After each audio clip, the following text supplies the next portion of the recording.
Rector, hindi mo kami natibag. So wag mo try itibagin tong representation na to o itong impeachment court because what you're doing is not helping. Investigate whatever you want to investigate. You want to investigate ba't ako nagpatubo ng balbas? Investigate mo, no problem with me.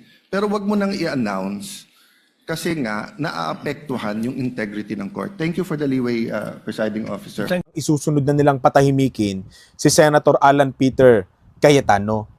At ang nakikita nila na paraan para gawin yan, patahimikin at kasuhan din si Cayetano, aba yung...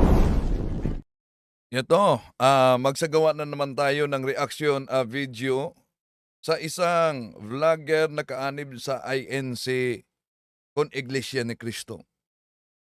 So, kung wala talagang katiwalian, bakit tila may matinding pagtutol sa muling pagbuhay, sa investigasyon sa 2019 SEA Games? Ito'y panahon pa ni dating Pangulong Rodrigo Duterte. Lalo na yung tinaguriang kaldero ni Cayetano na ang halaga ay 50 milyon.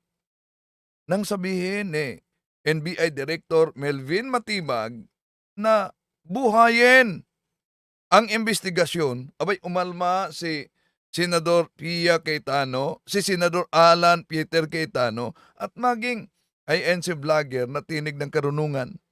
Hindi ba't ang isang patas na investigasyon ay magkakaroon, ito'y isang pagkakataon upang malinwanagan ang publiko kung walang dapat talagang itinago. Bakit?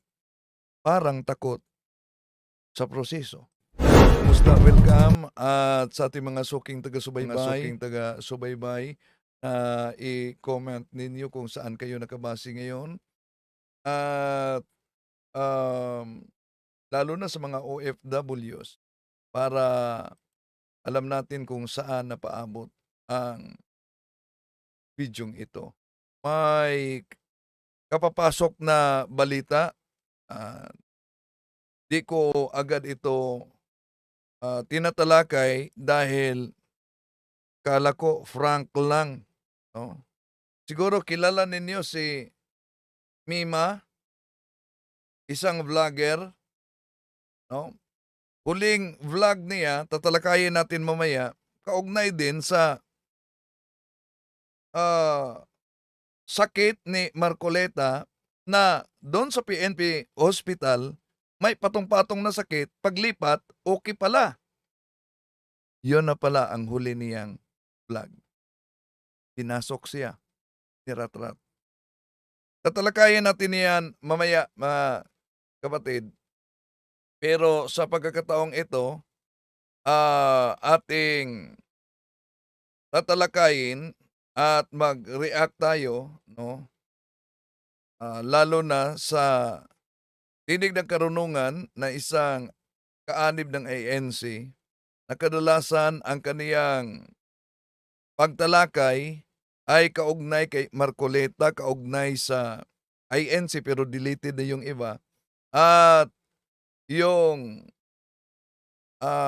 pagtutol sa kasalukuyang administrasyon na kung tutuusin, ang Iglesia ni Cristo ay nag-endorse ni BBM at ni Vice President Sara Duterte.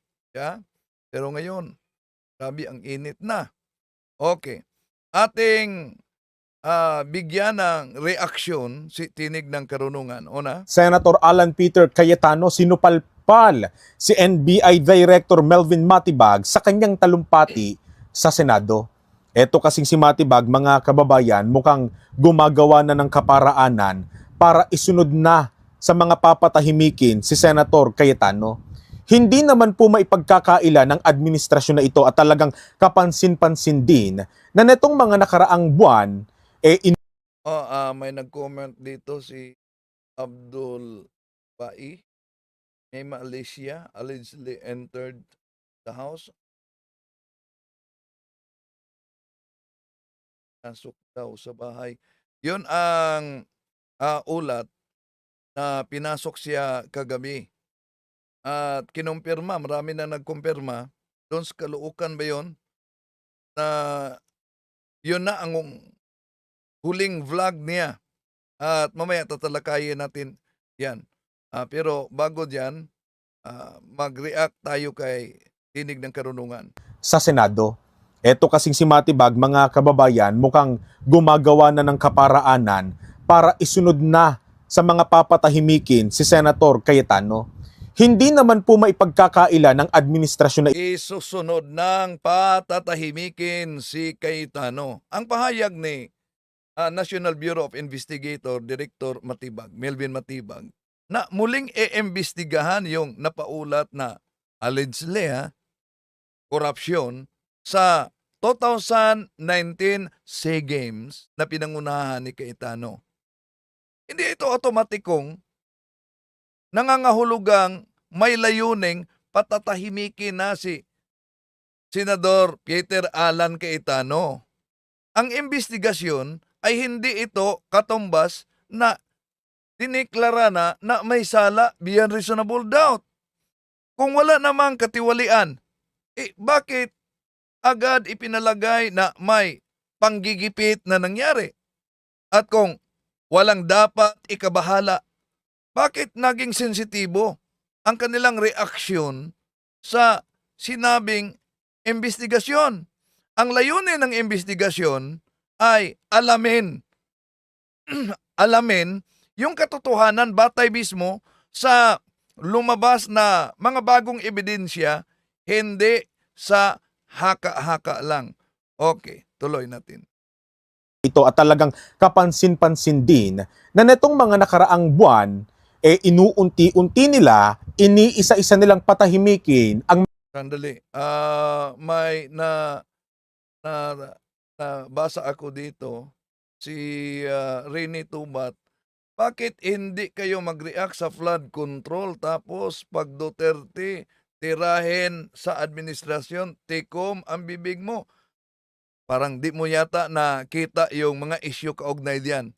Sige, review mo ang mga issue kaugnay diyan. Rene Tubat, review mo. Wag agad mag-conclude. But nag-react ka na parang hindi tinatalakay ang naturang issue. Review mo, Rene, review para magising ka rin. Okay, tuloy natin.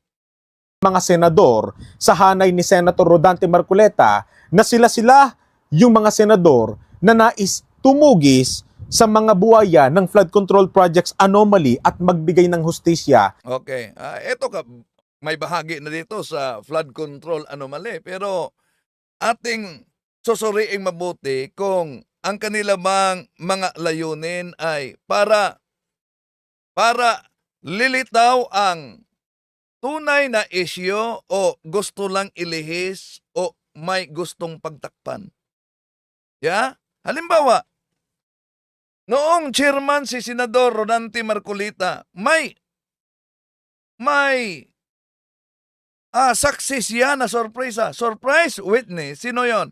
Kaanib din ng ANC. Napaulat na kaanib ng ANC si Gutisa. Pero anong nangyari? Hindi ang Senado ang nagdeklara, kundi Korte. Eke ang kaniyang notaryo. Nawala siya. Asan na ba siya? So, ngayon, balikan natin ang tinatalakay ni Tinig ng Karunungan na isang ANC.